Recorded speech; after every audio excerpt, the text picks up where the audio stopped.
Hello दोस्तों, आप सभी का स्वागत है आपका यूट्यूब चैनल भूषण स्टडी में। तो आप सभी को हम फिजिक्स यानी कि भौतिक का एक छोटा सा वीडियो, इस वीडियो में हम आप सभी को मुख्य रूप से अवतल दर्पण और उत्तल दर्पण के बारे में बताएंगे, जो बोर्ड परीक्षा की दृष्टि से काफ़ी महत्वपूर्ण है। 5 अंक के दृष्टिकोण से और 2 अंक के दृष्टिकोण से और 1 अंक के दृष्टिकोण से काफ़ी महत्वपूर्ण है। तो देखिएगा, बोल रहा है कि अवतल दर्पण, कौन दर्पण? अवतल दर्पण और उत्तल दर्पण। अवतल दर्पण और उत्तल दर्पण में अंतर लिखें। अवतल दर्पण और उत्तल दर्पण में अंतर लिखें। तो अवतल दर्पण, कौन? अवतल दर्पण और उत्तल दर्पण में निम्नलिखित अंतर है। कौन अंतर है? निम्नलिखित अंतर है। यानी कि अवतल दर्पण और उत्तल दर्पण में क्या चीज है? निम्नलिखित अंतर है। एक साइड है आपका अवतल दर्पण और एक साइड आपका है उत्तल दर्पण। एक साइड आपका है अवतल दर्पण और एक साइड है आपका उत्तल दर्पण।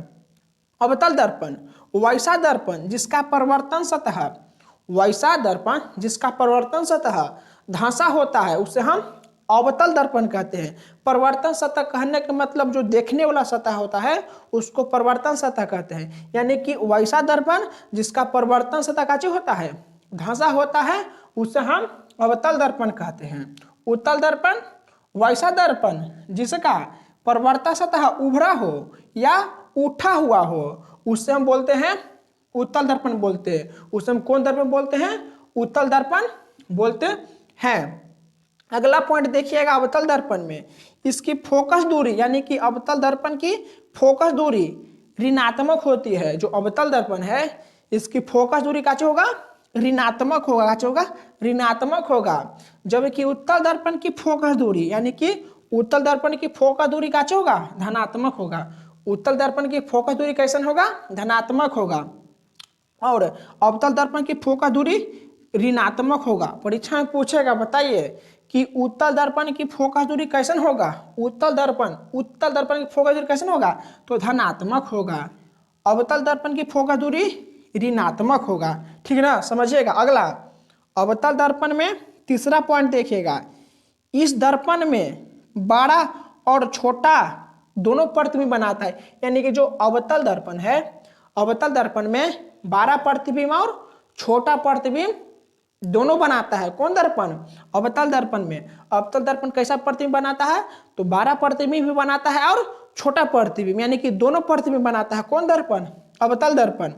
आगे देखिए उत्तल दर्पण, यह दर्पण हमेशा छोटा प्रतिबिंब बनाता है। यानी कि जो उत्तल दर्पण है ये हमेशा एकदम छोटा प्रतिबिंब बनाता है, जबकि अवतल दर्पण छोटा भी बनाएगा और बड़ा भी बनाएगा। ठीक ना? समझिएगा बढ़िया से। फिर से अवतल दर्पण छोटा और बड़ा दोनों प्रतिबिंब, और उत्तल दर्पण केवल छोटा प्रतिबिंब बनाता है।